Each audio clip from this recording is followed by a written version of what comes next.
Greetings and welcome to Season 2, Episode 1 of the series presented by Marquee Sports and Events. Today, we got Terrell Jones, Steve-O, we got Coach Twitty, and one of Huguenot's players, Marcus Leisure, with us today. Welcome, gentlemen, and thank you for joining us today. Appreciate you having us. Yes, sir. Without further ado, we'll jump straight to the questions. So for Coach Steve and Coach Twitty, how hopeful was the team, and this is including players and coaches, of having a 2020-2021 basketball season? Originally, we were extremely hopeful.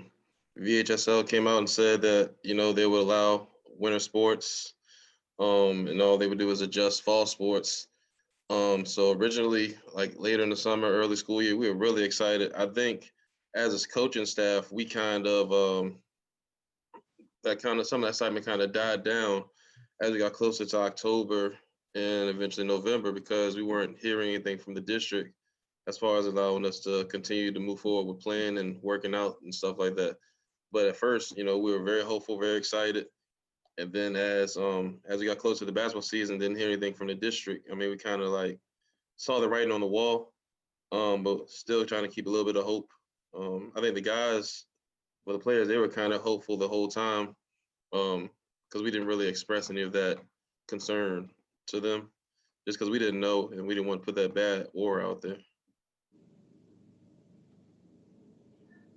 Gotcha. You got anything to add to that, Coach Twitty? Yeah, man. Like you said, we were pretty much hopeful until we didn't hear much. They always say no news is good news, but the closer it got to the season and there was no news, we kind of knew what the outcome would be. It was like we really, really had a lot of hope leading up to it.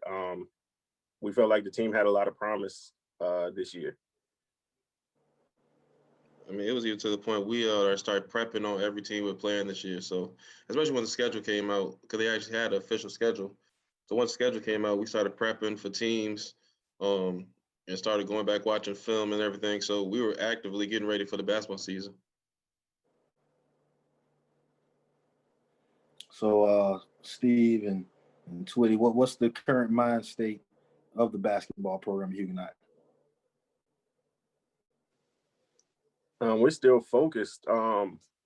Like there's no season, but as a coach, you're year round. Like just because the season's over don't mean we stop being coaches. Like we still got things to do. Like we still planning for next year. We still got seniors that don't have a home for next year. Seniors that we feel like they can play at the next level. So we still working. Like just because we're not physically on the court don't mean that a coach's job stops. So we're still doing little things, trying to get these guys a home, trying to prepare for next season, seeing what we have in the future. So we're doing a whole lot right now, still working. Yeah, just continue to grind. Just getting ready for next season, like Twitty said. I mean, we got some younger guys coming back next year that we need to figure out how we can prepare them without being able to get in the gym right now. And RPS gave us a slight plan that we're going to try to make work. And again, focusing on the seniors and making sure that they'll be good for next year, whether they decide to go to college and play ball and get an education, or they want to take a different path. Just trying to make sure that they're good and mentally, just make sure that mentally they haven't really checked out, because it's kind of easy, especially not having your season, senior season.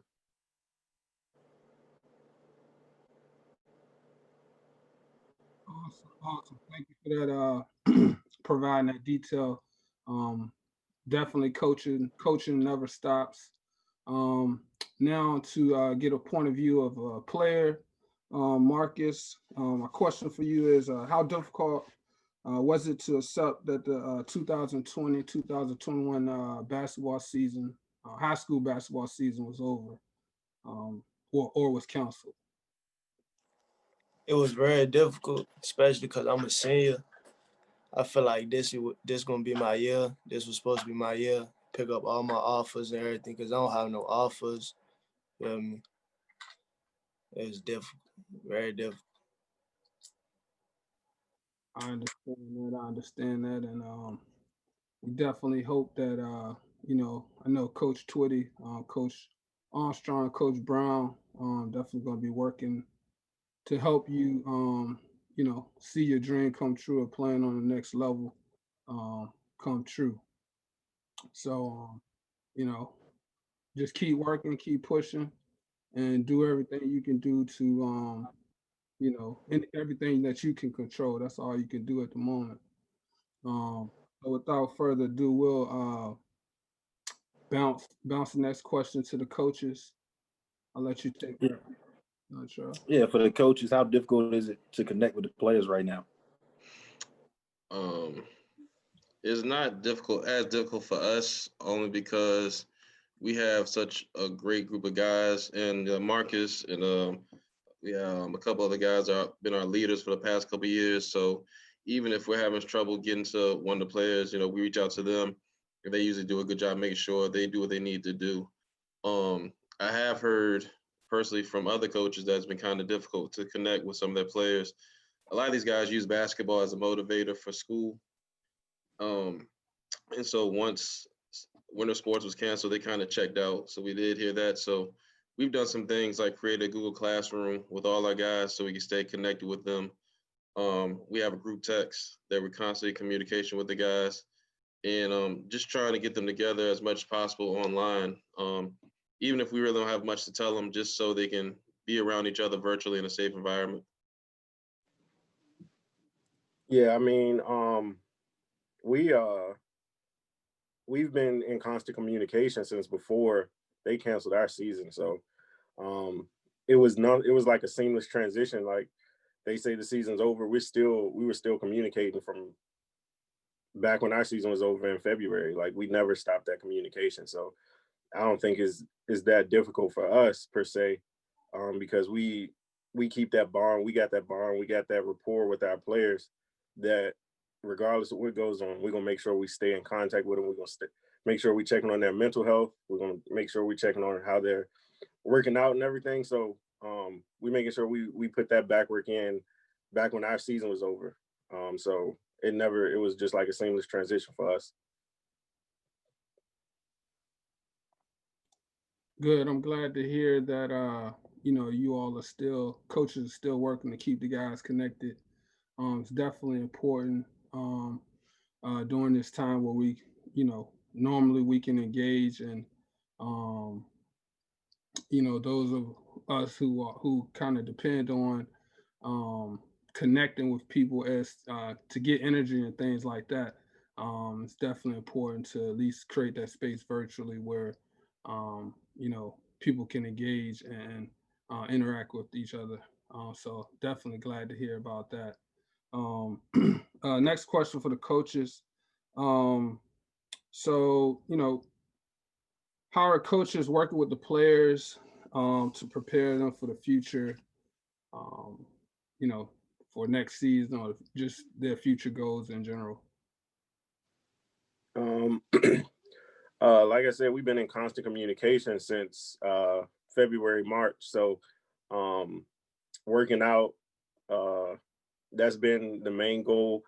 Armstrong's been staying on them as well as the other coaches, but making sure they maintain that GPA that'll help them get to the next level or make sure they're still eligible for next season. So like you said, basketball was a motivator for school. So you take away basketball, you don't have that motivation for school, and then you're literally waking up, rolling over, and opening up a laptop for school now. There's no bus ride, there's no hallways, there's no classroom outside of being virtual. So they still gotta be motivated for that. So the coaching staff, especially Armstrong, he's been on their butts like nonstop about schoolwork. So we just fill in where we can just to motivate them and keep pushing them because next season gonna come before you know it, just like this season showed up, came and went. So we got to be prepared 2 steps ahead of everything. Yeah, and I think outside of academics, coaching staff in general, we do a great job with just having conversations with the guys that don't revolve around school, don't revolve around basketball.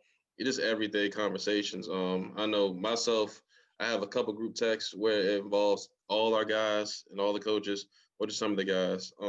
Twitty has a group where just the guards have a group when they talk about stuff, PlayStation 5, sports, whatever it is outside of academics and basketball.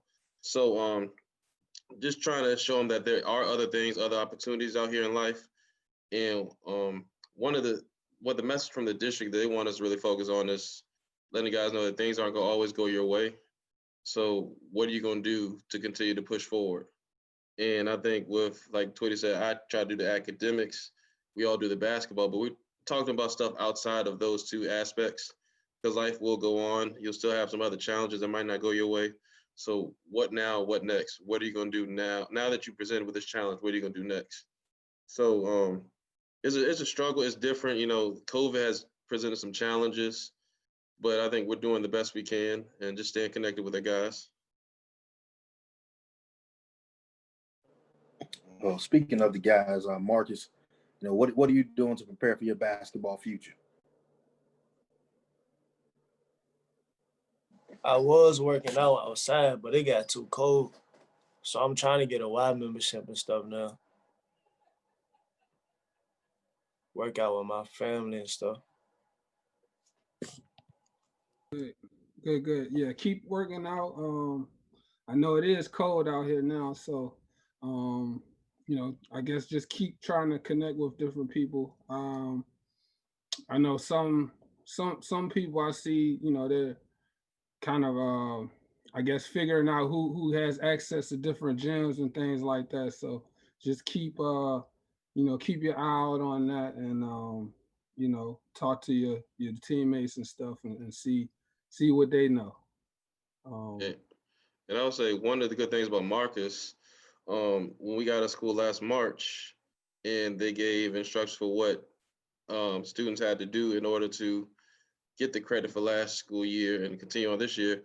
Marcus is one of the guys we didn't have to worry about academically because he had handled his business already and already had taken care of his stuff. So academically, he's also, doing things to make sure he's in place for whatever school he wants to try to go to, whatever opportunity may come up and things like that. So, he's done a real good job of staying on top of his academics as well. That's what we like to hear. That's what we like to hear because at some point for every athlete, the ball will stop bouncing and you will need to be able to do something else. So I'm glad to hear that academically you're sound and preparing yourself for your future, not only athletically but academically as well. Last question for you, Marcus. What do you miss most about Huguenot basketball? Practice and game day. We having fun. I miss all that. Joking around with the guys, the coaches, everything. Just being a family. Right. Yeah, I think that's probably the sentiment around all of high school sports at this point within the Richmond area. Um, it's nothing like a camaraderie of being on a team and camaraderie with the guys or girls, just your team in general, the ups and downs and things like that, and getting through things, getting through difficult game situations together, and just building that chemistry. And no matter win or lose, you're still a family, like you said. So I can definitely understand that. Just to piggyback off that a little bit, I was texting Armstrong today, and I was like, last year this time we was at John Hanley, which is in Northern Virginia, which is like a pre-Christmas break getaway for the coaches and the players. Like that's one of the best times I think players and coaches will agree that we all have as a team. Like We usually go up on a Friday, stay until after the game on Saturday, or vice versa. We'll go up on Saturday, the day of the game, come back Sunday. But either way, like just being in a hotel, bonding, that Xbox, PlayStation games going on, just sitting in a hotel room with the guys is just like real good team building. But it's also good to just get away and be around that group that you've been fighting with in our sense since November as far as games go, and then March for when we start working out. So you've been fighting with them all year, and then you get that getaway plus doing something you love is just like is perfect right before Christmas break. It also helps that we're 2-0 when we go out there as well, so it helps as well. The undefeated, huh? Yeah, to go all the way out that way and lose would be terrible. But like this year, like, and it's probably not the best thing, but it was the hotel we stayed at had a pool table. Some of the guys stayed up till like 4 or 5 o'clock in the morning playing pool, in a safe environment. So, it's just one of those things where, again, you get away from school, get away from basketball, and they really get the bond. And some of those guys have not really been outside of Richmond too much. And so they get those other experiences as well. So definitely one of the things that you kind of miss about Huguenot basketball.